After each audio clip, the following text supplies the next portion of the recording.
3, 2, 1. You're listening to The Secret Stage, a Scarlet Rhapsody podcast. Hey everyone, welcome to The Secret Stage. I'm your host, Jared. With me today is, of course, Ramses and Miguel. We are here to talk about the crazy video game news of the week and maybe talk about some other cool stuff. Right now, we're streaming live on the Twitch with Miguel rocking Rogue Legacy, right? Correct. All right. So, how are you two guys doing today? Great. After, It could be better, but well, I'm here with you guys, so it's like that's good. All right then. Well, let's not dilly-dally too much. Let's move right into the awesomeness that is what you've been playing. Miguel, since you're going to be distracted by the stream, you get to go first. well, starting off, I'm playing Rogue Legacy. As soon as I can figure out how to unpause, I'll be playing. So, I'm stuck in the pause screen. But I've been playing Rogue Legacy, and right now this is the stream for today. And continuing on, I've been playing Guilty Gear Xrd Sign, and I've been playing Zelda 2. People haven't watched our stream in the last, 2 weeks that I've been continuously being stuck on. I like the Infinite Zelda stream. Yeah. Hopefully, by the time Majora's Mask for the 3DS comes out, I should have a large chunk of console games released played through. After that, I've just been playing, your basic, mobile games. I got playing some 8-Ball Pool, which is just casual stuff to play with on my breaks at work. Little simple stuff. All right. Well, is that all? Yeah, that's it for me. All right. Well, I've been playing a couple different things. On my PlayStation, I've been rocking me some Diablo 3 Ultimate Evil, because why not? Did some co-op on there with a friend. It was nice. Finally got Steam set up on my laptop. I've just been neglecting that for a long time because laziness reasons. And I wanted to play something. I have no idea what I want to play on my Steam set, but found out I had some games I didn't realize I had. And the only explanation I can have for a couple of those games is that when I bought the company collections, when they added new games to their lists, they just got added automatically, which, by the way, if that's how that works, I should have bought a lot more of these company collections, because there's a lot of companies I'd love to have more of their things, especially from some of the smaller companies that deserve more love.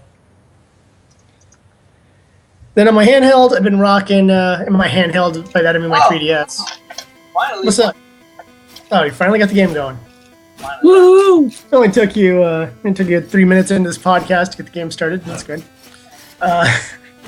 Shout out to Celador Games. But anyhow, on my 3DS, been rocking way too much Pokemon, both Omega and X, because one, preparing some stuff to trade over, and then this little demo for some obscure franchise called Monster Guy Hunting Monster Ultimate Rancher 4 Ultimate Rancher. I've been playing a little of that, and this is my first time playing a Monster Hunter game, and I think, Ramses, you and I will probably have a discussion about this a little later in the show, but been playing that as well. So, on to you, Ramses. Alright. Other than playing more of the demo of Monster Hunter Ultimate 4, I've been playing a lot of Animal Crossing, and that's about it. It's been kind of a light week for me. I just haven't been feeling too good. I haven't been feeling good in terms of I haven't been feeling I need to play a game, but I don't feel I haven't been feeling like I should be playing a game. I know it's been kind of weird, but I've been playing a lot of Animal Crossing. I'm playing a little too much, and also a lot of Smash Bros. As well. Well, Animal Crossing's a massive life suck. Yeah, well, for me, it takes about an hour, maybe 2 hours, in case someone has their thing open. But that's about it, really.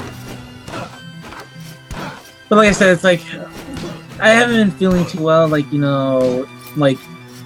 So it's I need to have that need to play the game. And I haven't had that need to play anything as of late, so it's Well, sometimes that happens. Yeah. So that's about it. Okay. Well, it seems like it was kind of a slow week for you, but generally kind of a busy week for me and Miguel, and it happens.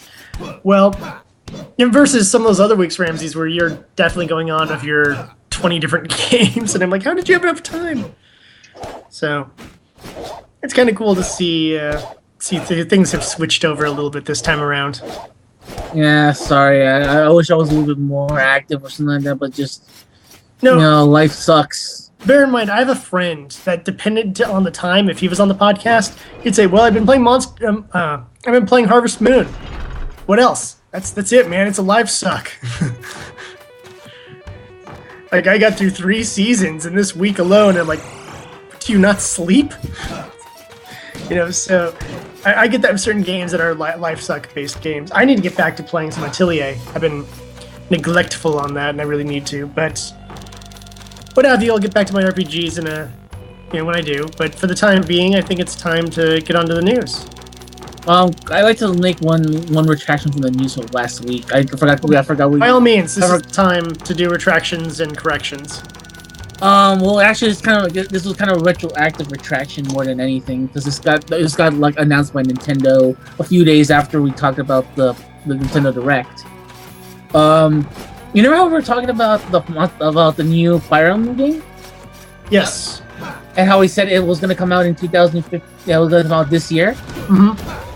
They've now come forward and they have a new date for the game now. It now has the tentative date of question mark. Good. Excellent. Perfect. Thanks, Intelligent Systems. Finish Codename Steam and then get your ass working on this. Don't have all day. Yeah, because I think the thing is, I think they just moved their load just way too quick on this one. Well, they wanted to give a tease. They wanted to show, hey, Fire Emblem. But if you look at the engine for the in-game graphics, it looks just like Awakening. It doesn't look like it's anything advanced in that regard. It's just actually, schmancy. Kind of is, but that's fine. Well, we're splitting hairs here on the graphical differences, I think. Yeah, because the thing is, like the same sprites are being used also in the battle graphics as well. Yeah. So it's like they're not. So they did change it drastically, but like I said, it was just way too early for them to announce anything. Same thing when they announced Fire Emblem X Shin Megami Tensei, where it's like they should have not said anything, but okay, fine. Well, because the tease for that was just the logo. The teaser. Yeah. I'm curious about that game because I don't know if it's gonna play like a Project X Zone type game or if it's gonna go into like a dungeon crawler, or is it going to be a full-on, like more of a Fire Emblem style tactical game? Personally, I don't think the two series really work well as crossovers, but obviously that's a conversation for another time. But as a fan of both franchises, it just would seem awkward to me. Like, I don't know, I can't see like Roy hanging out with, unnamed protagonist from Shin Megami Tensei Nocturne. I just don't see it. I don't see the Digital Devil Saga characters hanging out with the characters from Fire Emblem 1 or Awakening or anything. It just seems because like they're just way too happy-go-lucky in that game. Yeah, they're like, let's defeat the monster, let's defeat and liberate everything. Well, meanwhile, Digital Monster Saga, they're like, well, the world's fucked. Yeah. What else can we do? Every Shin Megami Tensei game, of the main franchise at least, is basically, the world is ending. Now what? Exactly. I'm off and on with playing Shin Megami Tensei 4. That's all it is. It's like hey, things are happening and stuff like the world just ended. So now what? Yeah. So it doesn't. Fire Emblem is all about having this optimism for the future, that if we fight hard and you do your best, they'll make the world a better place. Shin Megami Tensei is basically everything sucks, we're all gonna die, but let's try to do at least something before that happens. Yeah. Thanks. Right now the new Fire Emblem game is now tentative for like TBA, so it's like my favorite date of all time. It'll be 2016 at some point. That's fine by me. Although, after playing a certain demo, I kind of want a new Control 3DS. Did I just sell? Did I just sell you on this now? You may have. We'll talk about it in the little discussion. But All right. on with the news. First thing to kind of bring up here, for those of you who are into MMOs that are dying, Elder Scrolls Online will be on consoles on June 9th, both the PS4 and the Xbone. So there you go. It's not going to be on the earlier model systems, which isn't a huge surprise to anybody. There's not going to be a monthly fee to play, so it's just buy the game and you can play it as long as you're Xbox Gold or PlayStation Plus. And then supposedly for the PC people, they will also be getting it switched to that model. And then I guess any of the extra money and what have you put in will give you bonus stuff for the new premium currency and crap like that. So huzzah, premium currency. Well, to be honest with you, that is sort of like you know, like throwing away the pay for play model really does like does kind of like signify that the end is coming. Yeah, this game's gonna fall apart, and you know. I'm surprised. Go on. I was gonna say the real problem is every review I've heard of this game is like the game is just boring. It's a lot of running simulator. It's a lot of, oh cool, I want to kill this monster, but I'm lined up with like 50 other people waiting for my turn to kill it. Which always seems stupid to me, because if they all just grouped up, they could kill the monster and everyone gets the bonus. The waiting in line thing has always been stupid to me. Group up, you idiots. You all get the bonus if you're a group. That's the World of Warcraft thing. Like, there's so many people that will do that, where they'll just wait in line. And I'm like, guys, group up, kill this one thing, ungroup, turn in your mission. Done. Man, people are stupid. By the way, if Elder Scrolls does not make it that everyone in the group gets the bonus if you do that, then that's not the fault of the players. That's the fault of the designers. But in games like World of Warcraft, I know a lot of games where you have to mine that one enemy or mine the one boss. If you just group up, you get it done so much faster. So, just saying, that's my MMO tip of the week. Something you should know, you know, if you're in kindergarten. Working together is better than working solo. Two heads are better than one. Damn right. For Elder Scrolls. What's up? For Elder Scrolls. Yeah. Just for MMOs in general. Just makes life easier. Yeah, well, MMOs, you need to... There's a lot of different types of things that you need to have in MMOs. Especially from MMOs that I've played before. It depends really with the community you're playing with, and how easy or how difficult it is to double grind and the like. But yeah, but just on with that. Okay, enough, General. But let's continue on with what I'm saying about the MMOs. You need a group of friends. If you don't have, if there's no group of friends that you can play with, then better damn well be a way to grow up with people that play MMO. I think that's the one thing Bungie was smart with Destiny, is that other than like the raids and things like that, you can go through all the regular story missions and you can just go on your daily missions and what have you solo and be perfectly fine. Yep. And I think that's a really smart move on their part. We're like, no, you team up or you create PvP for specific things, and then the rest of the time just have fun on your own solo game. Which I think is probably one of the reasons why people get bored of it real quick, because if they did go in with a bunch of friends, all the solo stuff is not the most exciting things to do, and you can only do so many competitive and cooperative missions. But, you know, even still, everything I've seen of Destiny still looks like it could be a lot of fun for people who like shooters. I'm not a huge shooter person. It's a fun game, you know. I've played it. I might end up, now that I have it set up for my PlayStation, I might end up gaming, show it off. Continuing on with that topic there. For make the game fun, you gotta have a way to party up, especially when it comes down to raids and stuff like that. Because if you don't have a clear-cut way to get a group going to play, you're not gonna have such a good time. Yeah. Okay, well, moving on with the news, we have a little bit of movie news because video game movies are always awesome. Well, one of them might be very cool, but let's go. We'll wait until we get to that. The tooth grinder first. Mila Jovovich has announced that starting in August, she's going to be filming Resident Evil: The Final Chapter, and that, of course, in her process of doing that, she's a new mother, so she actually has to nurse her baby while on set, which seems like a really, really, really awkward, terrible thing to deal with.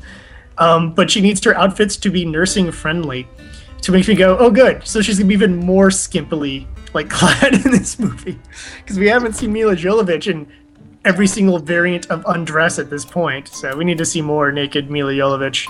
Yeah, I mean, we've seen look, we've seen her in The Fifth Element. The illusion's already dead since then. And she was younger and hotter then, so. Yeah, now she's a mom now. Yeah, now it's just weird. Yeah. But yes, they're going to start filming this. They're calling it The Final Chapter. Would like to point out that that's also the title of Friday the 13th Part 4. There are 6 sequels after that, if you're not counting Freddy vs. Jason. Or the remake. Or, well, the remake technically is just a sequel. Because it's not really a remake by remake standards. It's just more idiots going to Crystal Lake and get killed. Yeah. But whatever. Stupid Platinum Dunes movies. The other one that's going to be a lot more fun, in my opinion, is Dead Rising Watchtower, which has its trailer up. And its trailer is pretty awesome. It has a couple jokes in there. It shows some pretty good zombie violence. And you can tell that they're not taking it seriously, which, in a game where you can tape a chainsaw to a raft paddle and kill people with a chainsaw spear type weapon, or where you can hook a spray can to a road cone and make it like a air horn type weapon, it's taking the movie seriously based on Dead Rising would not be the best choice. And we get to see we get to see that for the very first time Ron Guido as Frank West. I like those little segments. You're essentially fucked. I had to stop the video when I watched that. I really did, because I was like, "Oh my god, really?" Yeah. And the worst was, I can believe it. I can believe. Dead Rising 1 is him just standing on a tank, being surrounded by zombies, screaming to the heavens, and it just goes to credits. And I'm like, oh, spoilers for a game from 10 years ago. The first game everyone at the mall died. That's basically what happened in that game. Even the characters you liked. Yeah. So he knows the way around those kinds of things. And when I heard that, oh my god. The one that was with his version of Frank West is it doesn't look like the version I used in my game. Oh god. Like a dress and a girly hat. So my Frank West was a crossdresser, so I don't know what's up with this one not being a crossdresser, because that's not like how my game was played. Well, don't look at me. I started playing Dead Rising 2, and my Chuck Green looked like Scarface. Nice. I haven't played any Dead Rising games, but only because mostly, They're highly flawed. They can be fun, but they're highly flawed. And I don't know how 3 is, and I'm fairly certain Itagaki did not work on it or had very little influence on it, so I don't know. I doubt it'll have the humor that Itagaki likes to put into his games. Itagaki, you mean not Itagaki. Itagaki is Dead or Alive. Dead or Alive, my bad.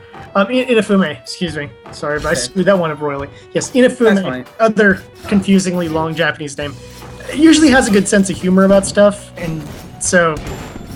I don't know if 3 has that sense of humor, but at least 1 and 2, where they have their frustrating points, the sense of humor, and just the weirdness of the world. Some of those bosses and stuff, they'll get to you. Or the fact that in Dead Rising 1, if you could get the achievement for killing, however it is, 250,000 zombies or something, 25,000 zombies or something like that. Yeah, 25,000. It's the number is the exact population of the town, which is kind of fun. That means you killed literally everyone in the town. Even though more zombies will still spawn after that. You can get the Mega Buster as your weapon. And there's the pieces of Mega Man's and it's like cover art Mega Man. It's bulky, dumb-looking Mega Man cover art costume that you can run around as Mega Man and just Mega Buster stuff. I was gonna say, if you notice that there are little things in that trailer that you don't notice. Like for example, one of the guys that in the trailer actually has the serve bot in his shirt. Oh, does he really? I yes. Watch the trailer again now. So it's like they know. I think they must have heard the podcast where it's like, look, just give us a non-serious movie where like just a lot of like fan love, and that's perfectly fine. Yeah, they're delivering it. At this point, how many like dark, gritty zombie movies do we have versus how many Return of the Living Dead style like zombie movies do we have?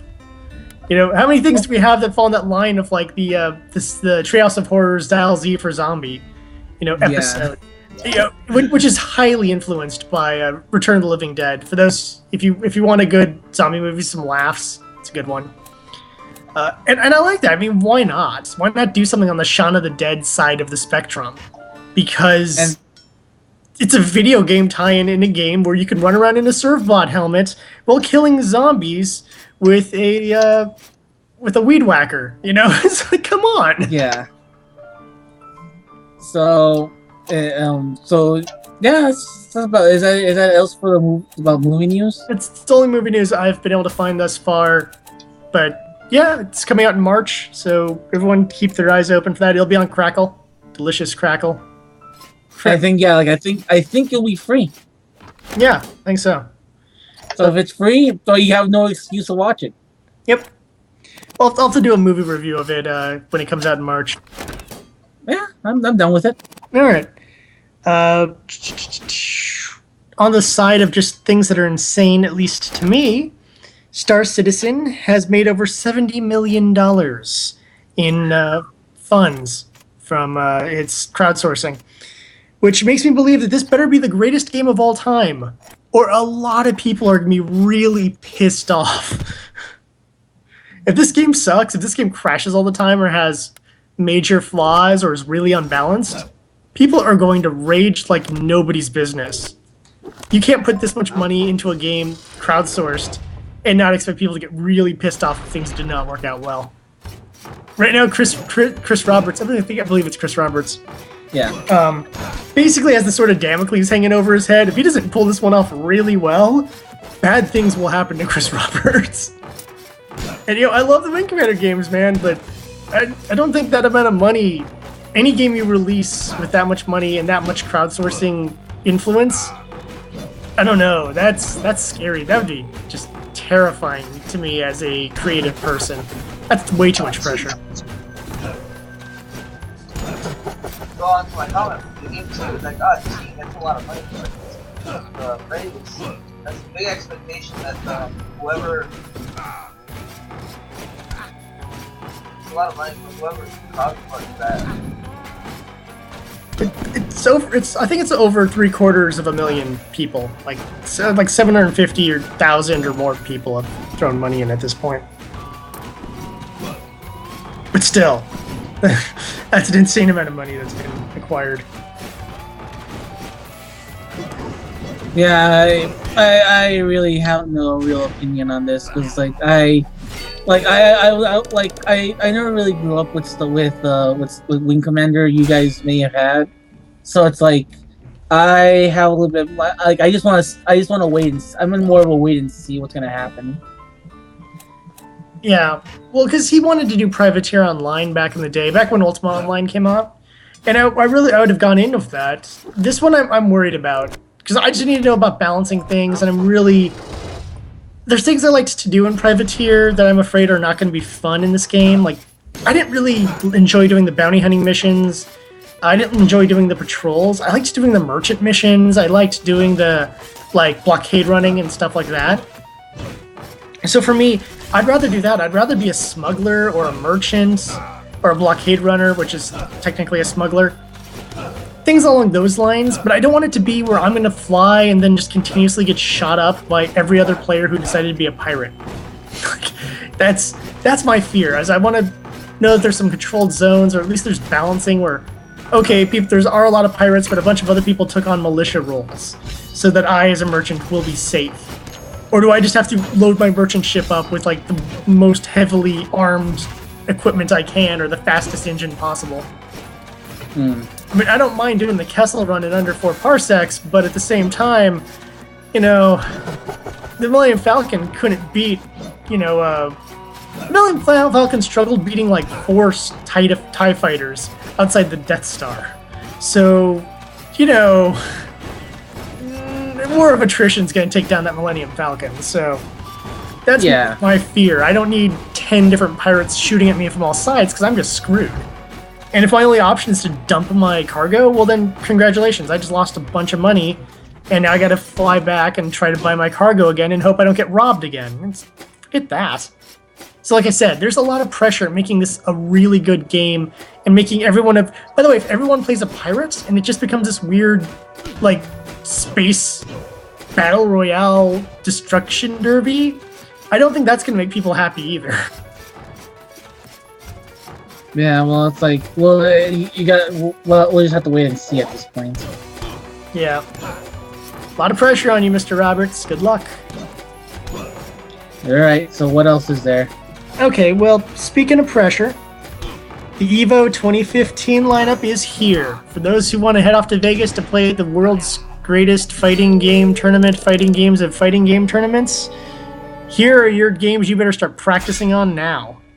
Ultra Street Fighter 4, Ultimate Marvel vs. Capcom 3, Super Smash Bros. For the Wii U, Guilty Gear Xrd Sign, Killer Instinct, new version obviously, Mortal Kombat X, which hasn't even come out yet, Persona 4 Arena Ultimax, because hells yes, Tekken 7 arcade version, and Super Smash Bros. Melee, because GameCube bitches. And Super Smash Bros. 4. Yeah, I said that already. I said for Wii U. Okay. Yeah, it's right on my list here between Marvel vs. Capcom 3 and Guilty Gear Xrd. Oh, my bad. Okay. Melee just seems odd to me. I'd understand if they still had Brawl in there, but Melee just seems a little bit on the older side at this point. Well, Melee is still like the most competitive, like according to the like the hardcores. If we talk to them, Melee is still like the most tournament, most balanced of all the games. Well, that's because you don't have the cheap final smashes to like screw up everything. Well, not only that, it's like like you're not fighting gravity like in Smash Bros. Melee. I mean, like Smash Bros. Brawl. Mm-hmm. You're fighting gravity 9 times out of 10. Yeah. And then with Smash Bros. 4, it's a lot more balanced, but at the same time, it's like it just isn't enough yet. Like it doesn't have the speed of Melee. And like I said, like they whatever Sakurai did, he did it somehow. Like magically, he just somehow he magically made the most balanced game you can ever think of. Yeah, as opposed to I don't think he can ever repeat that. Yeah, because Ultra Street Fighter 4 and Marvel vs. Capcom 3 are not balanced at all. There are certain characters in those games that are just broken. Well, Marvel vs. Capcom 3 it's more like tradition at this point, really. Yeah. Like those versus games people love those games so much. Yeah. I'm curious if Killer Instinct is going to include the DLC characters. I'm very sure it will. Okay. Because like, I'm very sure they they announced have new like, ones. So. Yeah, they just announced Omen. Yep. The Herald of Gargos. Yeah, and Golem I think is also on their list, or is one of their characters they're teasing, because Golem didn't previously exist, obviously. So yeah, it'd be interesting to see where all this goes. I love the fact that Mortal Kombat 10 is on there, or X rather, since that's what it's supposed to be called.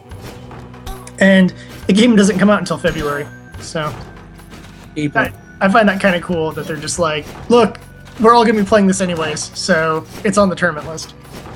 Well, that's how it always. That's what it always is. I remember, like, as early as Mortal Kombat 9 and Super Street Fighter 4, the 4 arcade edition. Mm-hmm. It literally came out like in April, and they literally just like, and then they had until July to get good. Yeah, that's at least everyone's on the same, block there.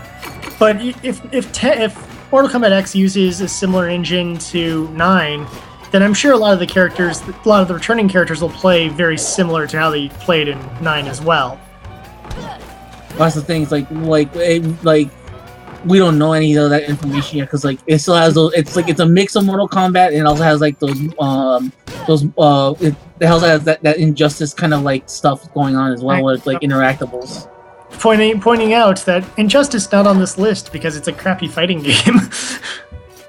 So. Not on this list. Also is KOF 13, unfortunately.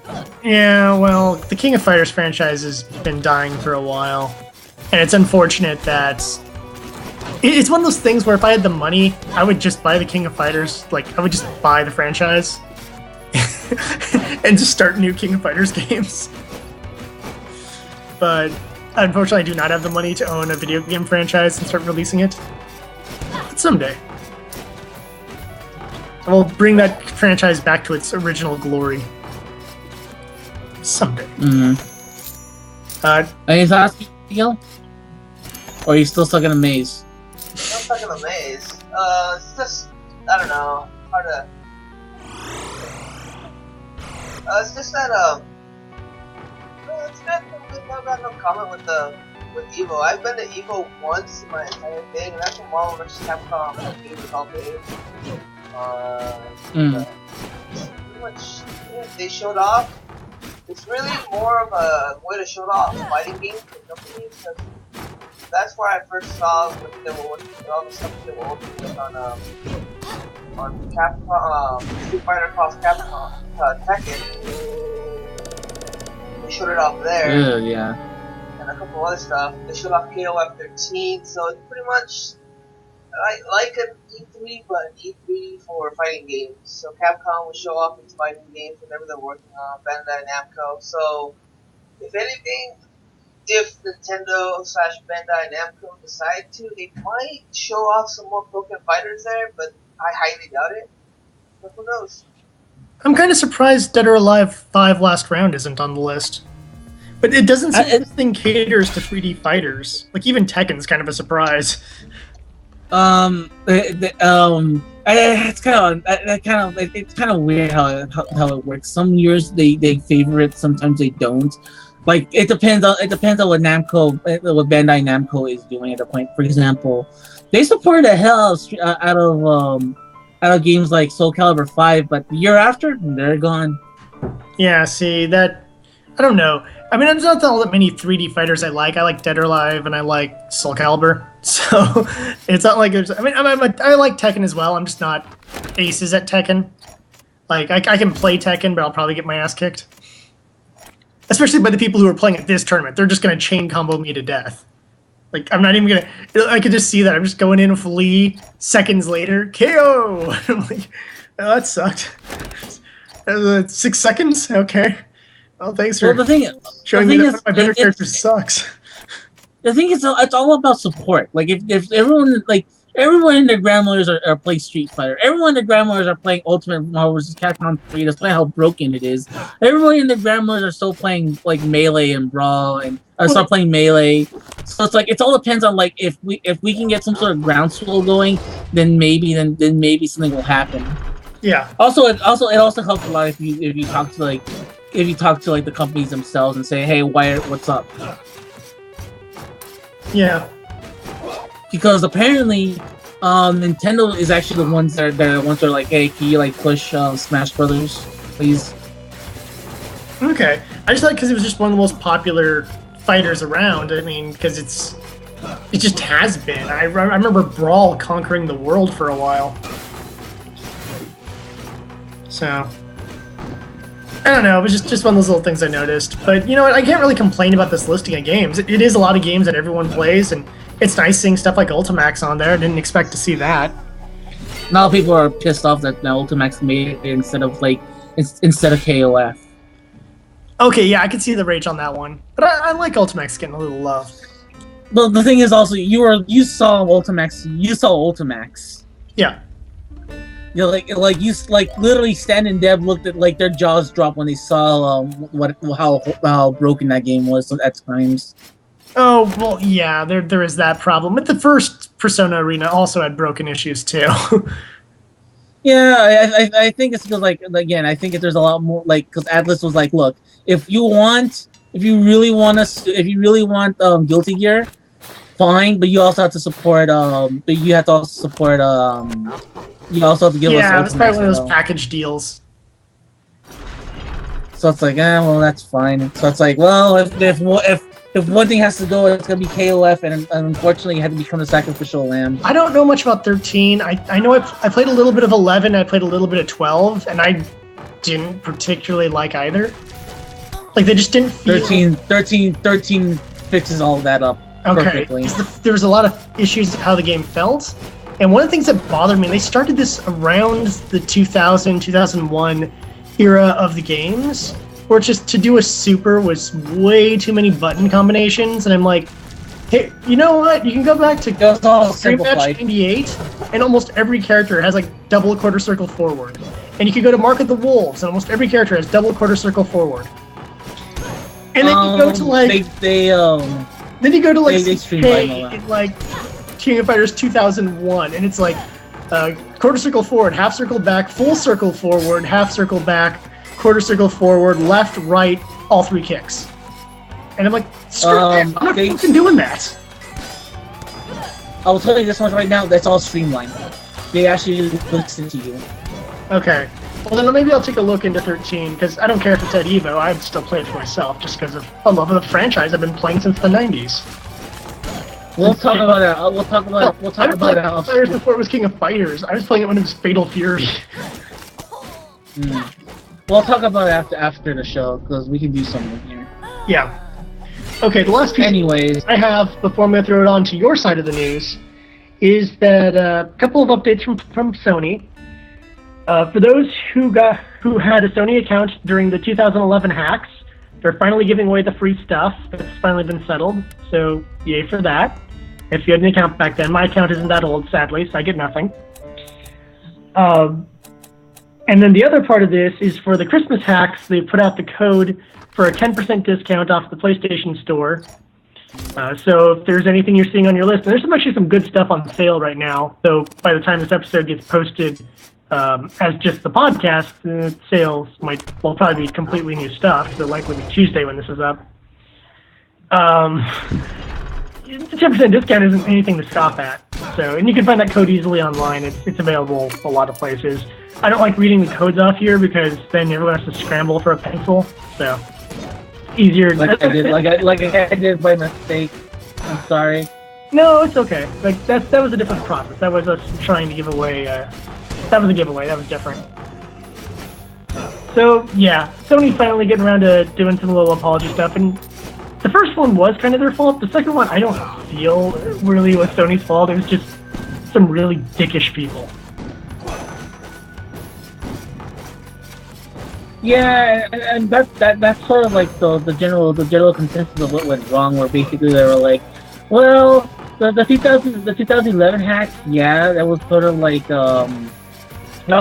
their fault because at the end of the day, like they were the ones responsible for what happened. So like it was just really piss poor security. Yep. But in turn, now they settled out of court finally after all these years. After like what? After 4 years of this, they finally settled out of court. So it's like, things are finally turning around. So if you're expecting some sort of result from the 2014 stuff, come back to us in 2018. Really? Well, at least I'm doing this quick discounting. Like, hey, people were jerkish. There was issues during the Christmas break or during the Christmas time. So, but it wasn't like anyone's like information got stolen. It was just service got disrupted. So I get that the little gift like this is just kind of like a hey, sorry that service got disrupted. Some guy was being a dick. It's a little bit different than people's credit card information and stuff like that got stolen. That's a whole other level of problem. Yep. True, very true. What's up, Neil? I'm just saying that's very true. It's different. It's pretty much So compared to 2011 to right now, what it is that two different ones, which is more worse? Not having to be able to play a game during the Christmas break and instead spend time with your family, or having your credit card stolen, worried about your identity and everything else about that. Which is worse in your opinion? My credit card getting stolen. Yeah. Having to spend time with family over playing games, you gotta take that over playing. Spending time with family over Christmas, by the way. Yeah, and have a great Christmas. It does sound kind of painful. I had to do that. Especially when you have perfectly have strangers come over your house all of a sudden. Yeah, it happens to me a lot, more often than you imagine. Alright, Rose making a joke about us like coming in. It's like, oh wait. Anyways. But yeah, I mean, like, yeah, it surprised me that it took them this long. I could have swore they got this all squared away, like, a long time ago, but apparently I'm wrong. It's already over. When I saw this, I was like, you're kidding, right? No, you're perfect. Well, they happened, so there you go. Yep. Well, on to your side of the news, Ramses. You had a couple things you really wanted to talk about. Alright, first things first. Let's talk about the Night Cry, the game we were talking about last time. In conjunction with the supper. Give the audience a brief primer on what that is, because even I forgot that name. Yeah, I don't even know what that is either. Well, Okay, Project until he told me, and I was like, oh right, that was the stupid name they chose.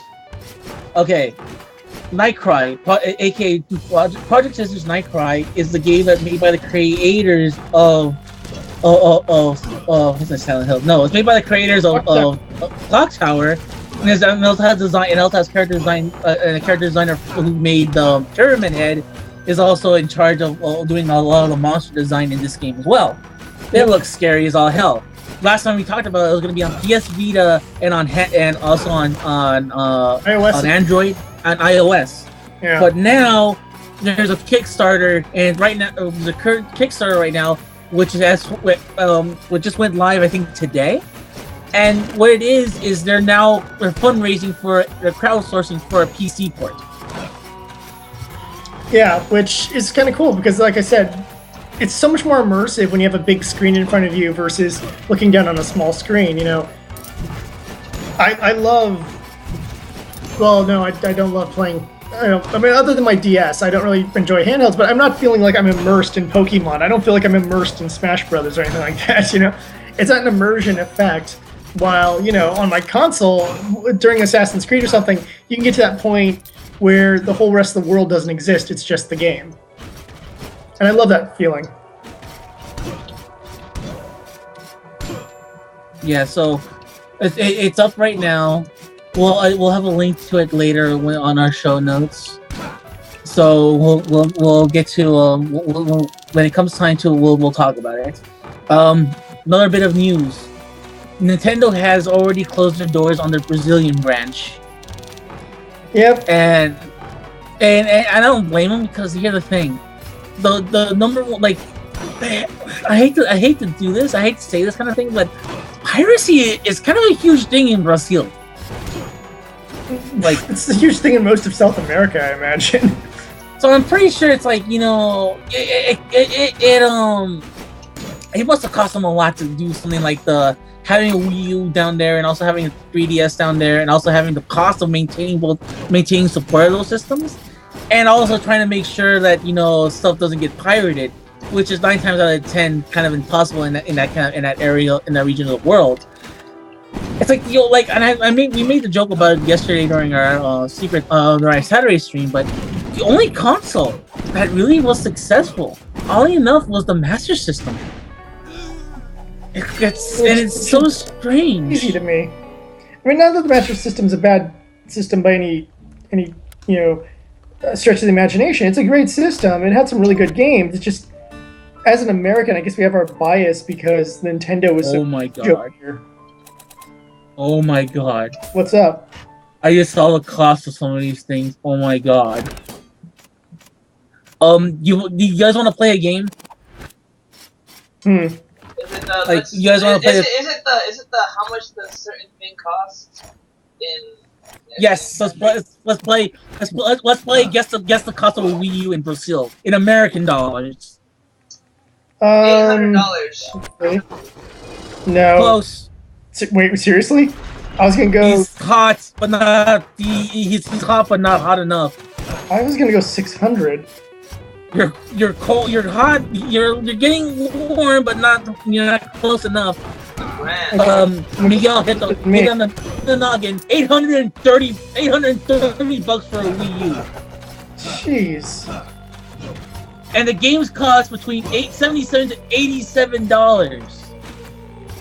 Man, there's a crap ton of pesos or whatever kind of money to use over there. I think it's Rural. Not Rural is some, but yeah, it's $8,099. Their costs to like and then with inflate once you put it into American dollars, it's $830. So yeah, I can see Nintendo. I can see people being like, why would we want to waste our money on this? Yeah, when we can buy a box that has every Master System game known to man on this little box that costs like 1/30th of the cost. Yeah, hell, not even 1/30th. I'll even say like 1/80th of the cost of this. I bet you like it costs like no more than like $10 for them to buy it, and it's officially licensed by Sega. Yeah, it's kind of crazy to think that, the Nintendo system would cost that much. I'm curious as to why it does. I'm pretty sure it has to do with like production costs and stuff like that. I guess so. Because the reason why they're able to keep costs low for the Sega. I was actually doing research on this, on why Tectoy, the guys who make the stuff for Sega, why they were able to get a foothold onto the world of Sega and onto Brazil, was that they positioned themselves in a really good way in Brazil to get everything. Like they brought out at the time, what they were trying to do with is like there was this huge area, this huge industrial area in Brazil that opened up, and they brought out a huge section of that.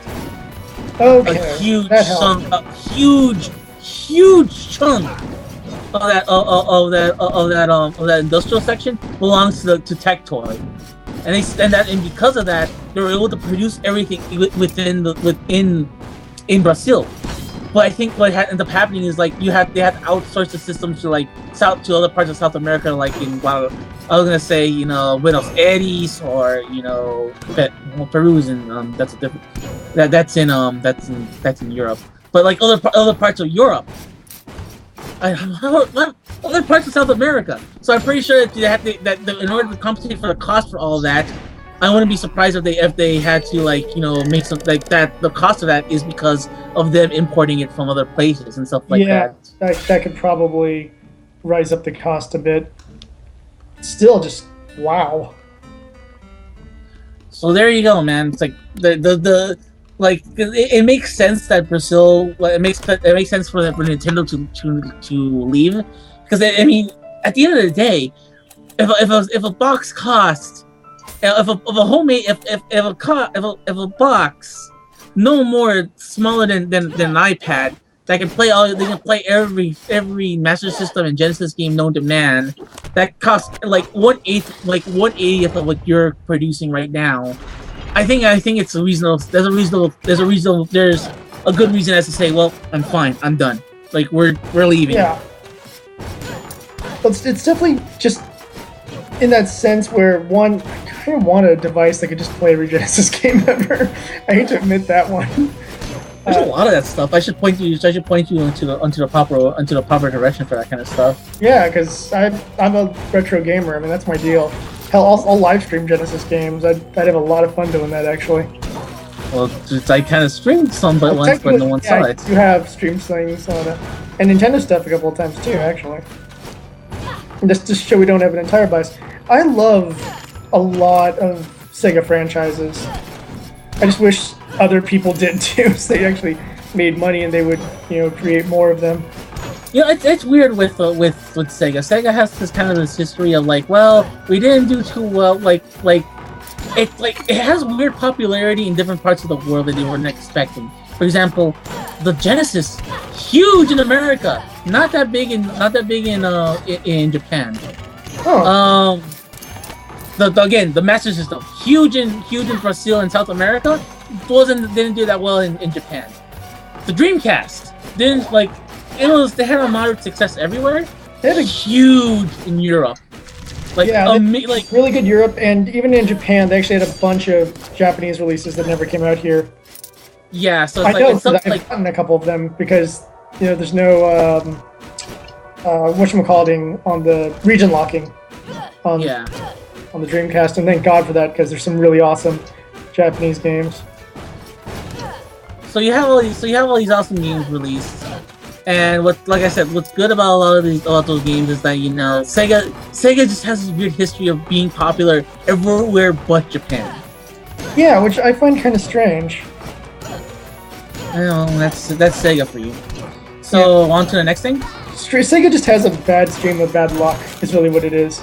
But yes, on to the next story. By all means, it's also Nintendo related because this is something. All right, so. Ladies and gentlemen, let us pour 40 out to Club Nintendo. Yep. RIP Club Nintendo. 2007, 2014. It was a good 7-year run. You did well. You had a good hustle. You had some good things going, but unfortunately, it didn't work. I'm glad I signed up for it because I have a crap ton of points, and they're for their closeout. For those who are members, don't freak out. You're not going to lose all your points immediately.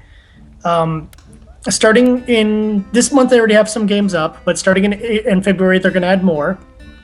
And I think they're supposed to be adding more throughout the next couple of months. They're going to add more stuff, period. Yeah. They're going to add more stuff, period, because they want people to spend all their points. Nintendo isn't dicks. That's the one thing about Nintendo. They are not dicks. Supposedly, the end of March is going to be the point where you can cease adding more points. So if you have any last-minute games and stuff, when I get back to California, me and my little brother are probably going to raid his entire Wii collection and get me up to platinum status, and hopefully get him up to platinum status. And then after, you have until April. Oh, it's still April. Good. So when I'm back in March, I can totally do that. No. You have until April, and that's it. As in, like you have. Oh, when you come back, March? Mm-hmm. Okay, then you're fine. I thought you were coming after me. I'm like, No, coming back in March for my older brother's wedding. So me and my younger brother can go through his entire collection, because I know he's good. daisical and stuff like that. Well, send me some codes too. I need some codes. We'll see how many leftovers we have when we get through all our stuff. And then in June, but here's the thing. In June, like usual, I think they're still going to do the big free game for platinum and free game for gold thing. No, it's April. That's what I'm saying. In April, that's when. I heard they're gonna. You ceased being able to add codes and stuff in March, or in April. But then the next couple of months, okay, they're not. Okay, I think you're supposed to cease codes. Let's see. Let me have. I have all the dates right here. I should have had this all queued up, but yeah. Sorry. Professionalism. No. There's certain games I'm sitting there going like, well, I'm waiting for certain things to be on that list that I want to grab. And the funny thing is, certain games I didn't grab that I'm like, oh man, maybe I should have grabbed that when I had the chance. Okay, the last products, any product before April, any product released before January 1st, 2015, that's when you're eligible. That's an eligibility cutoff date. Any other date, okay, so released after that, brand new games are not going to be able to be put into the system. So unfortunately, the new 3DS and Majora's Mask and stuff like that, you're SOL'd. But at the same time, those might work for whatever their new thing is, since they said they're going to do a new thing. But continue on with the dates, just so we can. On July 31st, 2015, are the last date to earn coins, register products to Club Nintendo, and sign up for new Club Nintendo memberships. Okay. So you're right on that one. Yeah. And on June 30th, 2015 will be the last day you can. That's the last day you can use up your coins. Okay, so they're not going to do the gold and platinum bonuses then. No, they are doing it. Oh, they are? Yes, they said between in order to reach elite status, you must earn 300 coins for gold status and 600 coins for platinum status. So they substantially lowered the bar for you to get the stuff. Yeah. And you have until March 31st to do it.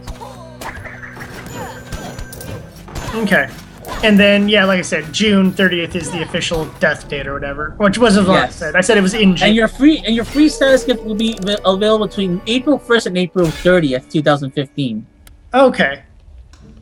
So yeah, so you have to get, if you want to get that status going, people, you got to get done in March because that's when you can get your status gift. And Nintendo has said they're going to do some new program after this. So I think I know why they're doing this. I think they're doing this so that they can streamline it and make, you know, basically remove Wii titles out of their listings of things you can get points for and stuff like that. I think what the so it'll just be Wii U stuff and 3DS stuff, and that's all. I think you know what it is. They're gonna streamline it too, so it can be like, for example, you buy the actual game. You would actually, what you can actually do is that it will register from the console. It'll upload the information. That would that's way easier than putting in a code and going to the website. If I can, you know, it's like whenever you download a game on the 3DS, at least I assume this works for Wii U as well. It automatically just adds it to my account on Club Nintendo. So I would, if they could do that for everything, just any game you purchase, as soon as it's loaded in there, it'll just sync it and go, yep. Of course, the problem with that is if you're renting a game or borrowing someone else's game, that might cause an issue with that. Yeah, that's like also that's gonna start to create a problem with like stuff like, you know, secondhand game and stuff like that. So this is like, now I'm starting to see a lot of like the cons of what they were trying to do. Because for example, like I read the whole information of what they were trying to do. This was actually kind of laid out all the way since like November of this year. That we didn't, and this was outlined to actually outlined to invest like common folk like us. But a lot of what they were saying to the investors was like, we're gonna try streamlining something with like using in conjunction your phone and stuff like that as well. Yeah. And I'm pretty sure what they're gonna try doing, is like, for example, you buy a game and the game automatically uploads, and then using your phone or something like that, you can do like a shorter quiz, like a shorter, like, you know, a shorter something or another as well. A shorter survey or something like that, or something that in lieu of like the survey that we usually get, is gonna be something else. So I think this. So it's gonna be stuff like. I think it'll work, and I just, the real question is if it's going to set it up for people to get. Is it automatically going to create your accounts, like associated with whatever kind of, you know, Nintendo thing you have, or are you still going to have to create an account? Because that would be the big thing. If you have an account and it uploads it to your thing, then that works a little bit smoother than, say, you know, everyone does. But I really do feel it is a way of kind of cutting down on people milking the system out of used games and things like that. Or one of the tricks that I've heard people have used, although I think GameStop has stopped doing this, was going to GameStop and basically saying, hey, can I take all the Club Nintendo cards out of the used Wii games and what have you? And certain people, I heard that works for a while. I think they have a policy now about that, but I think it's to avoid problems like that happening. Yeah, I'm pretty sure that's like, you know. Yeah. Sorry, I can hear. There's a lot going on here. So it's like there's a huge chunk of information that we need to like intake. So it's like, first things first. Let's get our ingredients out of the way. Like, Miguel, you want to start?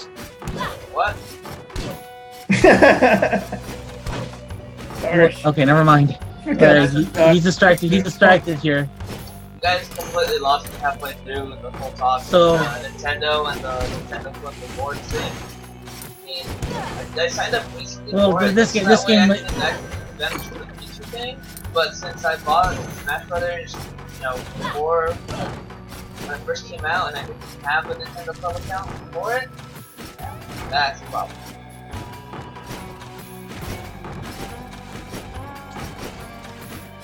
Yeah, that's That's a huge problem. Yeah, we were talking about that. Like, we still don't know how to fix all this. But like I said, my thing is like I just want to know how it's gonna be, and hopefully it doesn't piss off anyone. That's all I want. At the end of the day, I have faith in Nintendo doing something that's gonna please everyone.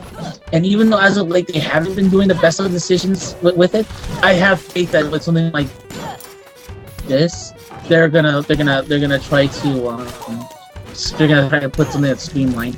And you know, it's funny. It's funny we're talking about this. A lot of people have been complaining that we're like with the new Control 3DS that's coming out. So since we're going to get the XL, people are complaining like, why don't you get the XL? Don't you get the regular one with the interchangeable faceplates? Mm-hmm. And you know, and they said, you know, at the end of the day, it's like, well, you know, our market research shows that it wasn't doing like that kind of thing doesn't do too well.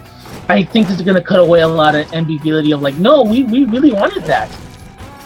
So I'm pretty sure it's like a lot more people, like they're gonna find a way to get more people. Like Nintendo's gonna start listening a lot more closely to what people want from their systems. Now here's my take. The games they want to see continue. I think. With me, and I'm pretty sure Jared might agree with me as well too.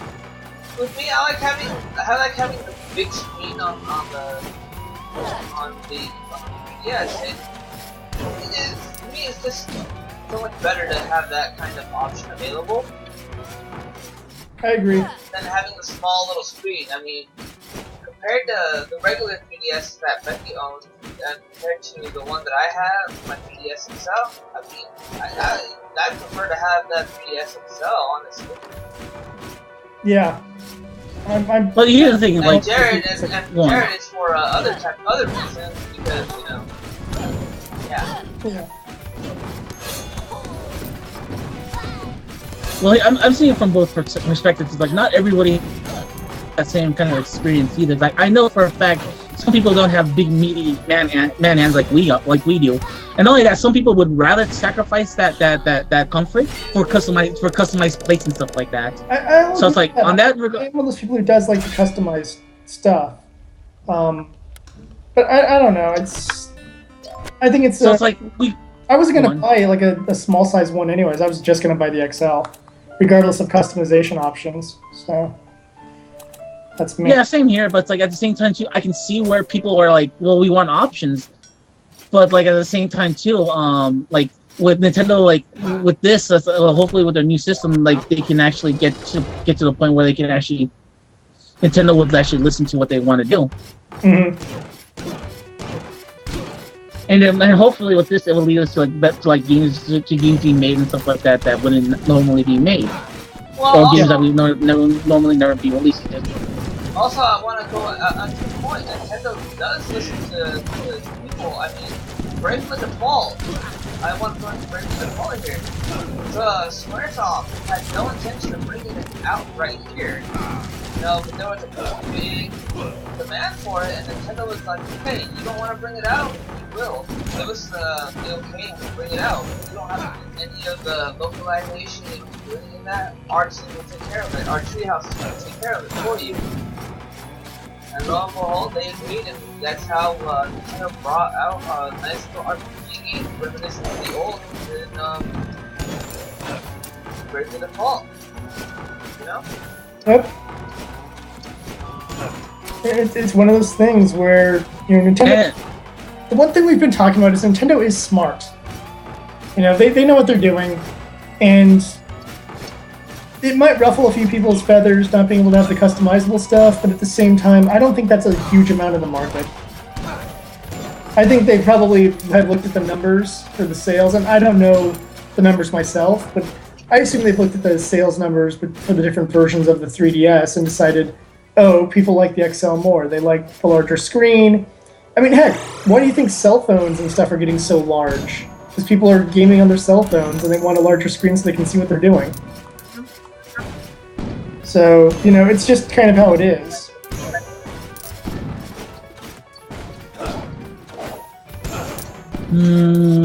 Alright. Well, like I said, it's gonna be an ongoing thing. Concerning the Platinum Awards, apparently from what I've been hearing, the rumor is It's not gonna be a physical gift. Yeah, I think It's actually gonna be like the one. No, you first.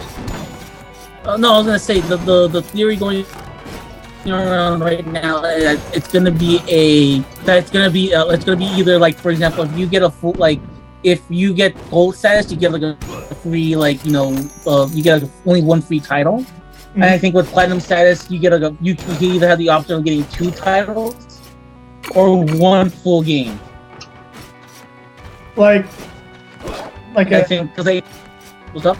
I was gonna say like a I don't call it a AAA title, but like I could get like free Mario Party or something, because that'd be amazing. Do you think it's something that big, or do you think it's? I mean, it's all gonna be digital. Yeah, it's gonna be digital. So I'm pretty sure it's gonna be something like something that was released like last year or something like that. So it could be like new Super Mario 3D, like it could be Super Mario 3D Land or something like that, 3D World or something like that. Which wouldn't be too bad. I can complain about that.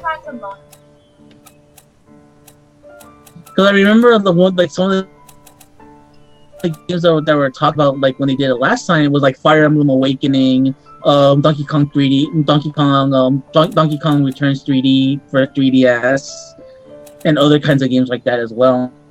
Yeah, I think the only issue I have with it is the fact that a lot of sorry, can't talk. One of the issues I have is that the memory on a 3DS is not that great. So it's like, well, yay, I got myself this full game, and it took up basically the majority of my memory, and I had to, That's one of the reasons I like. Buy more. Why I like the classics, because the classic games you can just kind of put 100 of those on there, and you're fine. Buy more memory.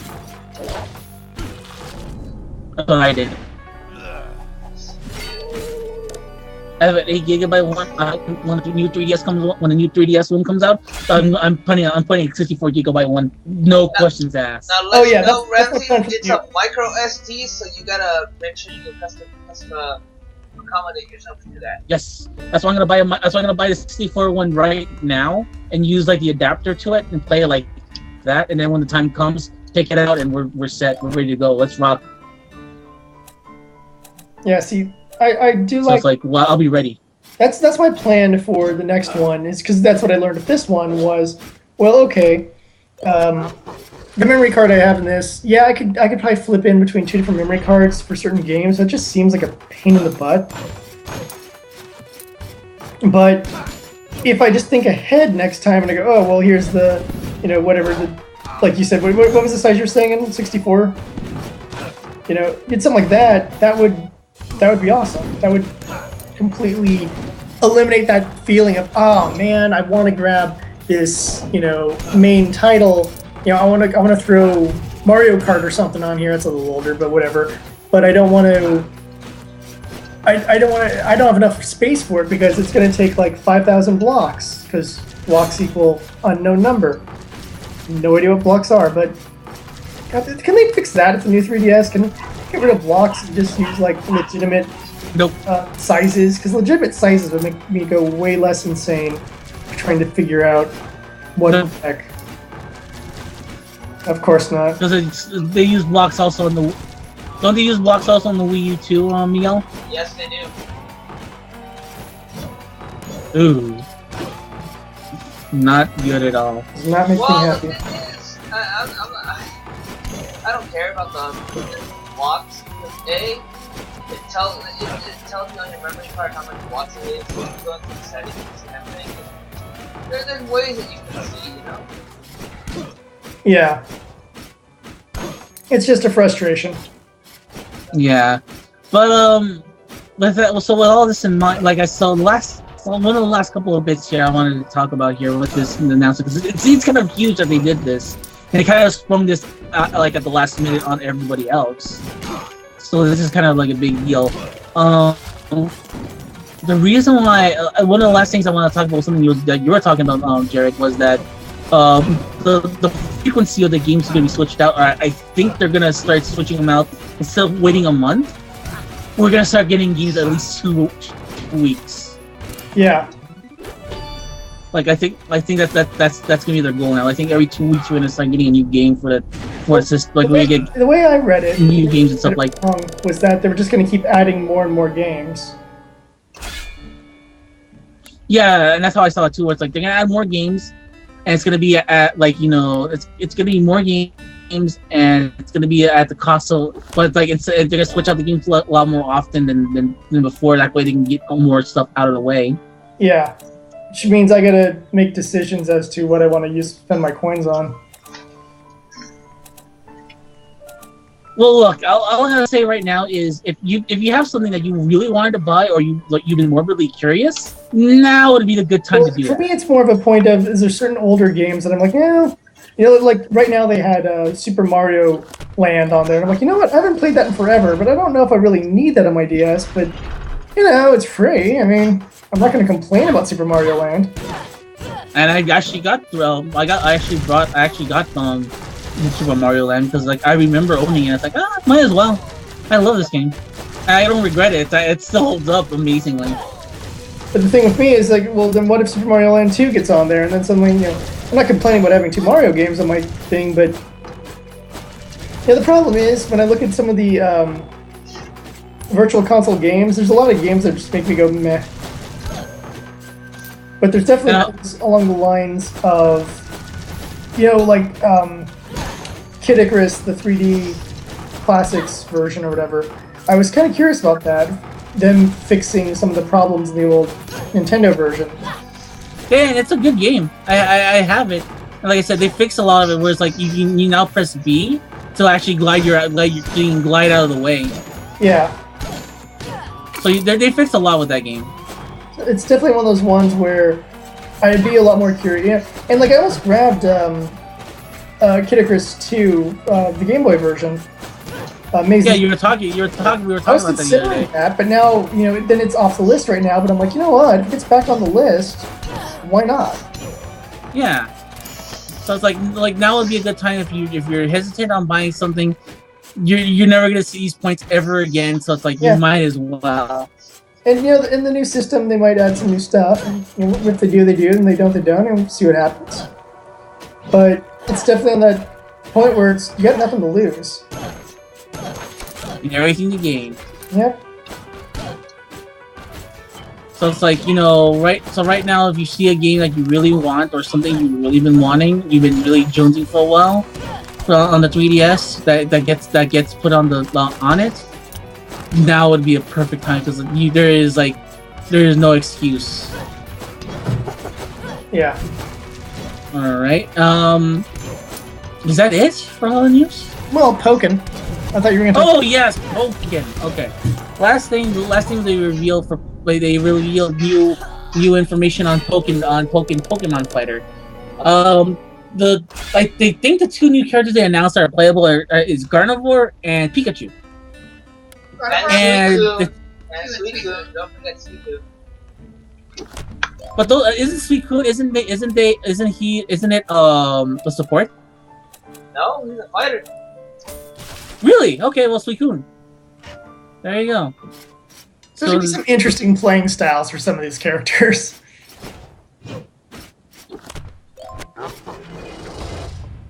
Yeah, it's gonna be very interesting. And like I said, one of the things they announced was that for Pikachu, he's actually gonna have the Mishima fighting style. Yeah, which is kind of interesting. It's not something I expected to see as the setup for that, and honestly, it's something I would expect more from a bear. But that's me. So yeah, he's gonna have all the Heihachi, the Heihachi style, and I'm like, well, okay, fine. And they showed off also the controller for the game. It's not gonna be the traditional controller that you would expect. It's actually going to be like a joypad, not a joystick, because they want this game to be accessible for younger players. And since younger players are going to be more comfortable playing with with a pad, the game is going to be pad only. I think somebody said that they better have lava pads than Oh wow. Boba Fett would be a really weird. Huh. Sorry You're to all interrupt, cannibals and stuff. but Wait. my game crashed on me. No. I think it saves. It saves right after. I think it saves just It saves at every before death, I you think. where I you believe were. it saves at every death. Yeah.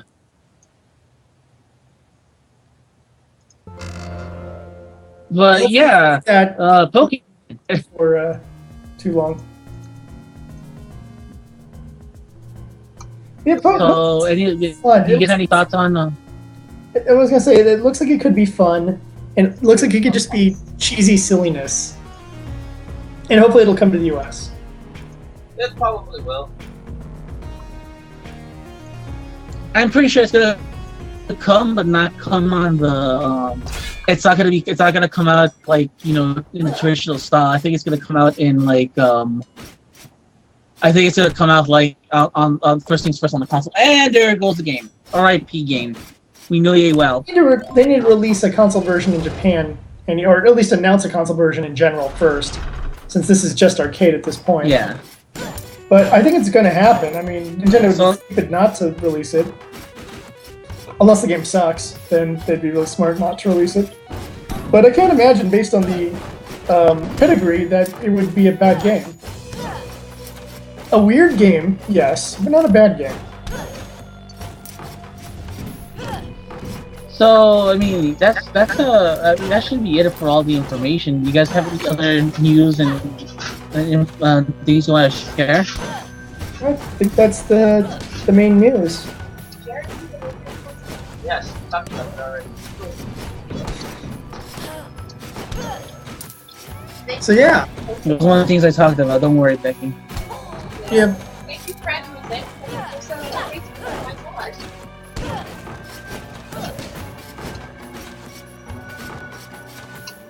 So yeah, I think we can move on to our next subject, Ramses. And we teased this earlier in the show. You and I talking about the Monster Hunter 4 demo. Oh my god, I can't believe I convinced you. I can't believe this happened. Well, I figured due to my status in Club Nintendo at being a high-ranking gold person and not too far from platinum, because I added a bunch of old games when I was home in December. That helped. That I wasn't hugely surprised that I got the code.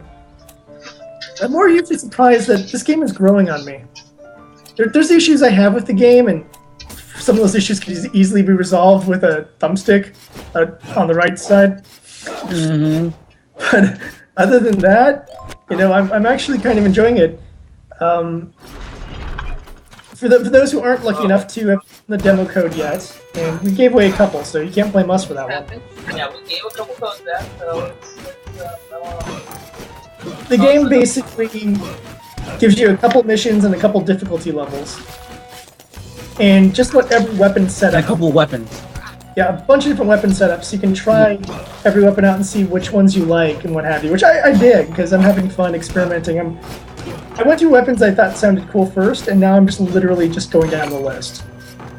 Like even right now, as we're talking, I'm actually trying out the sword and shield, which I'm liking a bit more than the charge sword. The charge sword, I just had bad luck with the charge sword.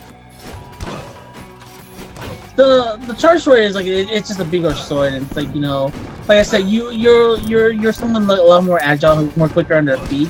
That's why I always recommend people who ever wanted who was more really curious about the game, just to try out the game with the double sword. Well, Because I think with the double sword you can.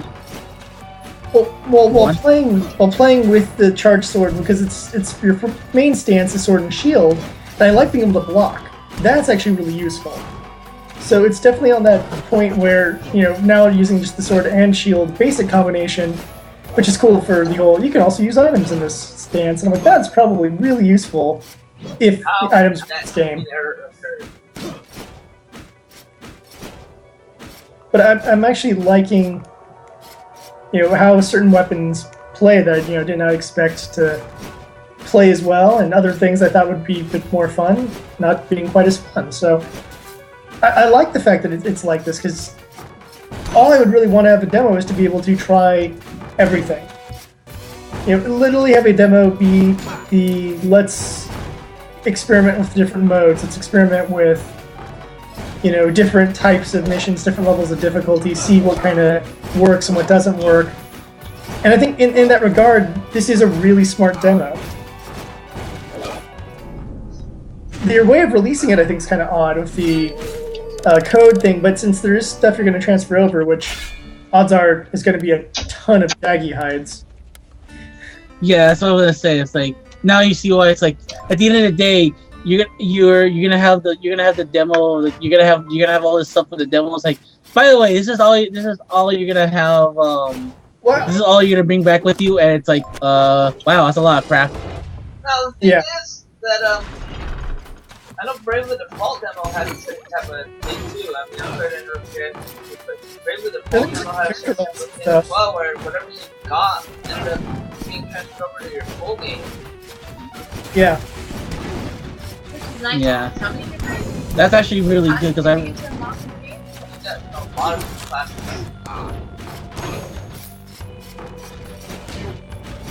It's interesting too. It's like you actually can find one of the monsters you fight is the Gore Mangala, and the Gore Mangala is like the titular monster.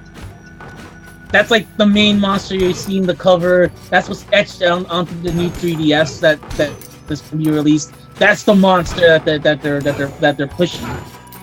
Huh. And I'm like, you can fight this monster right away. I don't suggest you going at it by yourself, but you can go at it. You're more than welcome to get your ass kicked by this thing. Well, yeah, I think most people are playing the Jaggy mission just because it's the easier one to do, and like I said, I'm spending my entire time experimenting with different weapon combinations, seeing what I like, seeing And the thing is or fail at the mission, which can be highly determined by what kind of weapon you use and how you use that weapon. and the thing is that's why I think if you're gonna carry all your hides and all the stuff you skinned, you're gonna end up with a really good armor set right from the start if that's the case. That's actually really good if that's the case. You'd be way ahead of the game of other people in that case. And yeah, And that's what if they let you go on. I was just agreeing with you. Yeah, because the thing is, if you're just killing that primary monster, the Great Jaggy armor is it's a great beginner armor. It's a really good beginner armor. Like if I were to tell you, go kill some monsters and pick up a really basic armor, if that's what you end up with, perfect. I mean, like that's more than enough. Let's go hunt. Let's go for some higher ranked monsters after this. Yeah, and So like if that's all you're gonna get, yeah, I think it's a smart idea to just introduce a very basic hunt that everyone should be able to do, and to, allow people who go into the game to then just power up immediately and have a little bit more fun than just the initial grind you might have to do. yeah. Yeah, like I said, like if you like I said, you're gonna find a lot of great Jaggies, but it's like the minute that you once you start up the game, it's like, no, okay, good, I'm ready to fight a Rathalos by myself. Let's do this shit. Well, even if you're not taking on something that impressive as your first hunt, at least you can do more than the boring beginners missions. Yeah, but it's like, oh yeah. Well, you still gotta get Phalines and stuff like that before that. So you still gotta go through that first. But other than that, you'd be set. Like, Yeah. but like I said, I wanna know what's gonna happen. Like the demo is still kind of like early still. We don't know what information is gonna. I don't know what stuff is gonna be transferred over and stuff like that. Hopefully, hopefully we'll learn more when the game is before the game's launch. Yeah, that's what I'm hoping for too, which means I'll probably be playing this demo for a while now, and then when the game gets closer to launch, once we know what transfers over, probably playing the demo even more then. And it's interesting. That's like I was gonna say the fact that they gave everyone 2 codes, because it's like, hey, now you can have a friend co-op with you, which also is a great way of marketing the game. So if you are someone who loves this franchise to begin with and you want to get a friend into it, well, boom, there's your free code to do it. And that's more or less what I was trying to do with everyone. Where I was like, hey, I already got my code. I've been playing it. Here, take the rest of them. Yeah. You got only 2 codes? I got 4 codes. Oh. Okay. Well, if I get extra codes that I got come, 4 which I codes. doubt, but if I do, I'll put them onto our market to throw them out to people. Yeah, because it's like I got my I'm looking at my mail right now, and it's like I got my main code, which is the one where I used to download my demo, and 3 other codes. I'm like, how come you guys only got 1? I don't know. Well, Well, I got- question. Maybe because it's. Are you a platinum member on Nintendo Club? Last year, yes. Okay.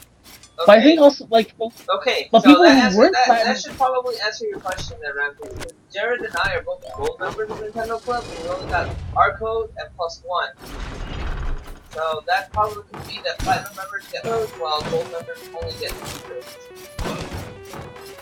It's possible. Well, I'm thinking too. It's like because apparently people that only go that even rank got like 4 codes, and I'm pretty sure it's because they registered Monster Hunter 3 Ultimate. They were only sending. I'm pretty sure those who got like the code first were the ones, like for example myself, who already had Monster Hunter 3, and it's like, oh, you have Monster Hunter 3, here, take a code, and here's a couple more because we know you love the game and you want to pass it to everybody you love. That's my theory. It's not a bad theory to actually have, because those are the people you want to sell in the new game, don't you? Mhm. They're especially putting it out to people who have played the game. They know they want it. They want the game, and they're going to try to roll in friends with it. So more codes for them. It's like, hey, I played this game. It's awesome. Here, take a code. I want to do it. Yeah. You know, the people I'm still deciding who to hand my second code to, but I like the fact that someone is going to get it. Mm-hmm. I mean, and I'm glad that I'm really glad you're really enjoying the game, Jared. Because it's one of those games. It's a hard sell. It truly is the hardest game to sell to someone is Monster Hunter, in my opinion. Because I had to tell them, look, you're gonna spend no more. You're gonna spend a lot of time grinding to get some awesome armors, and then when that happens, the game starts getting good.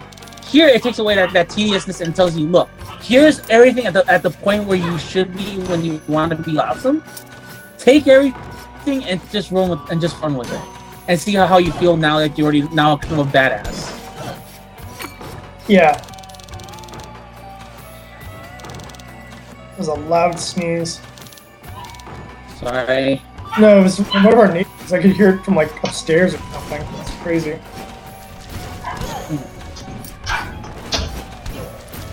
So yeah, I mean, Monster Hunter 4. If you haven't gotten the demo by someone, get the demo. Ask if anybody has an extra code, beg them for the code because it's amazing. And if you do have a code, I want to play with everybody online so we can. I want to see how the online feels. Yeah, we need And to one last. make that. Go on. We'll make it a priority when we have the chance to One last. get together. Go on. One last thing to everybody listening. That demo. That demo. If you play it local co-op, you can play with someone with the full game. Huh. What? So if you're kind of wishy-washy still on how the game works, even after the game's released, you can keep the demo and you can play the demo with someone that has the full game. Granted, you're not gonna get any of the cool stuff from the game, Yeah, because but like obviously turn it into someone else's there's main nowhere to game. put it. Yes, but they won't be able to get all the stuff. Yeah. That's the only thing. It's the only problem is like you're not gonna be able to get, like, if you kill a monster, you're not gonna get all the items from the monster. Other than that, you can join someone and help them out and kill some monsters. Yep.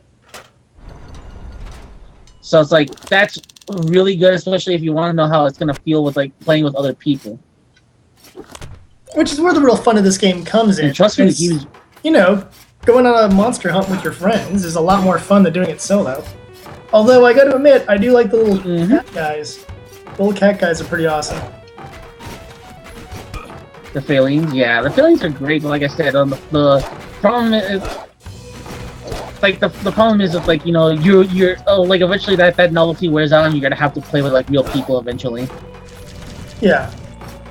And what's good is like this is the version they're pushing, and this is the, like, unlike Monster Hunter Ultimate 3 where the 3DS version didn't have online. This is like the main version they've been pushing, so they're pushing this one to have online as well. So yeah, I wonder if they're gonna have matching on there where, you know, you can just go up and say, hey, I'm doing this mission, I'll take anyone online right now to team up with me. Because that could be kind of cool too. I don't suggest it because there's those. Like, I don't suggest them doing that, but if you want to do it, that's fine. Because it's coordination. You need to coordinate, like, everything. Coordination is the key to victory in that game. And if you can't, like, coordinate with anybody, then we got ourselves a problem. And that's why it's like, matchmaking, not a good idea. Okay. 'Cause see, I'm just used to that kind of stuff from, like, MMOs and what have you. So for me, it would just seem like the smart thing to do. Because, oh, yeah. Then I also realized it's not like there's really character classes in here per se. So that also changes up how things work. Because part of the matchmaking system in a lot of the MMO type things are built around, you know, oh, well, here's a healer, here's a damage dealer, here's a tanker. Like, they'll basically throw those people together on a matchmaking thing because you can put them together via those prerequisites. Versus here, you could end up with like 4 people who are all close range guys, and then you end up taking on a bunch of aerial enemies or something, or, you know, you're having someone who can heal or having someone who can be ranged could be really, really useful, depending on the monster you're taking down. At least I'll assume, having not played the full game, because 1, it's not out, 2, I never played 3. But it's got to be in that category of things where you got to be thinking about how you're going to handle certain fights. Mm-hmm.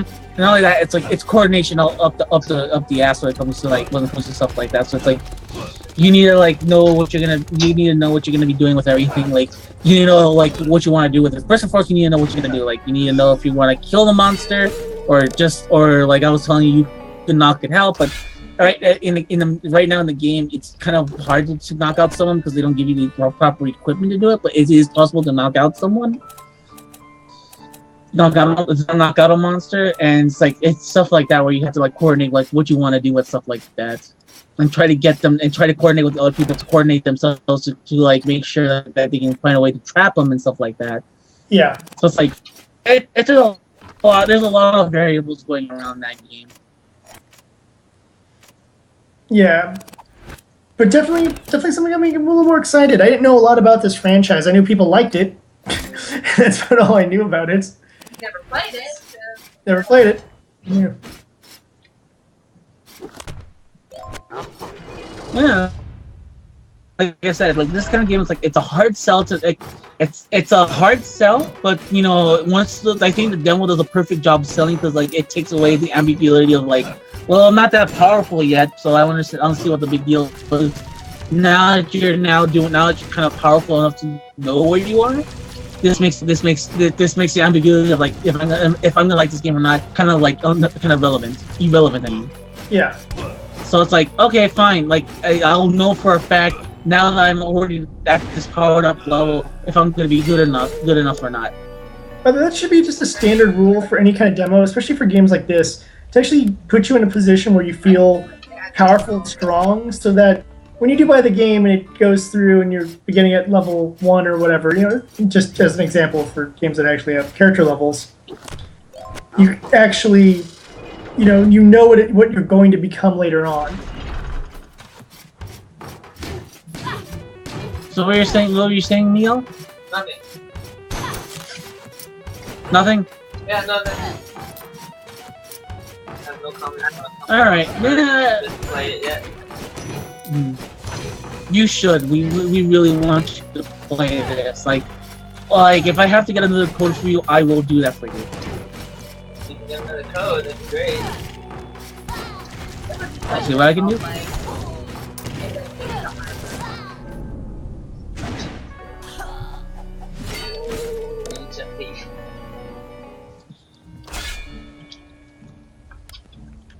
Alright, anything else you guys want to talk about? Oh yeah, Miguel, tell us a little about Rogue Legacy. Tell us a little about this game, please. It's fun.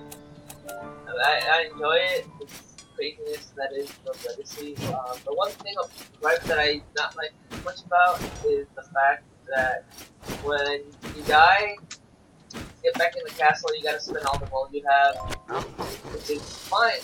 Which is fine, it's not a big deal, but I wish they had some kind of bank system or something to, you know, save some money to buy some other stuff that you get to upgrade. Otherwise, you're just completely running into castles trying to get money every time. Well, you fight bosses in the game, and the whole objective is you need to beat all 4 bosses in order to unlock that door at the beginning. That's at the main gate. Yeah. So your main objective is to like power yourself up first. Go on. I think that was the case for it, you know. Yeah, so it's like, that's your main goal. Your other goal is to like power yourself up and find that class that you really want to start using.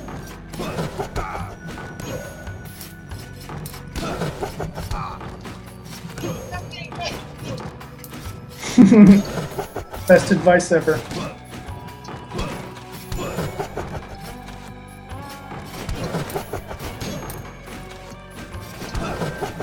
Yeah, I think that might be our show, guys.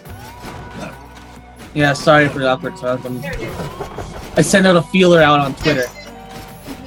Well, it's fine by me, because I can just edit it out in the final version of this. It's just only awkward people listening at home who are like, why aren't they talking about anything? And like, because we covered all our topics. That's fine. Because we're done with the news, and we talked about Monster Hunter, and yeah.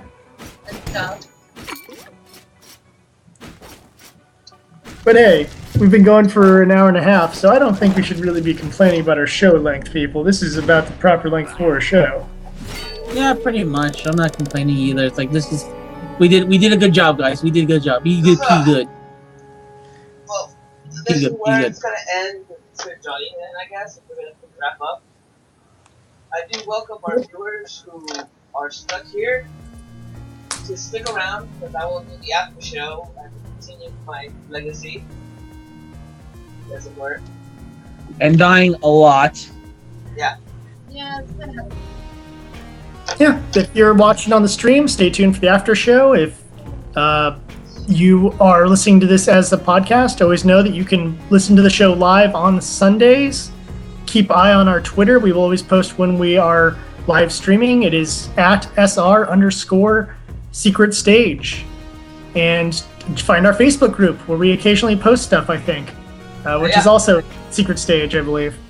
I think it's Secret Stage Games. Secret Stage Games, excuse me.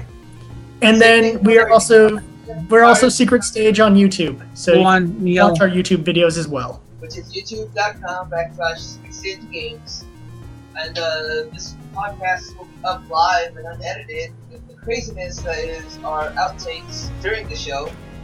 So if you want to hear the live version of it, you're more than welcome to. Otherwise, yeah. Alright. So until next time. Well, also, hold on, there's one last thing you didn't plug, which is our Twitch TV channel. That's right, our Twitch TV.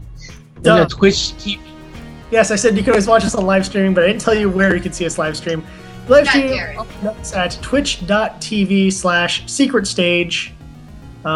We stream every Saturday night, every Sunday after evening as well. And also I might be sporadically streaming from now on as well, because I'm gonna make this official. I'm quitting my personal stream. I'm gonna stream with you guys full time.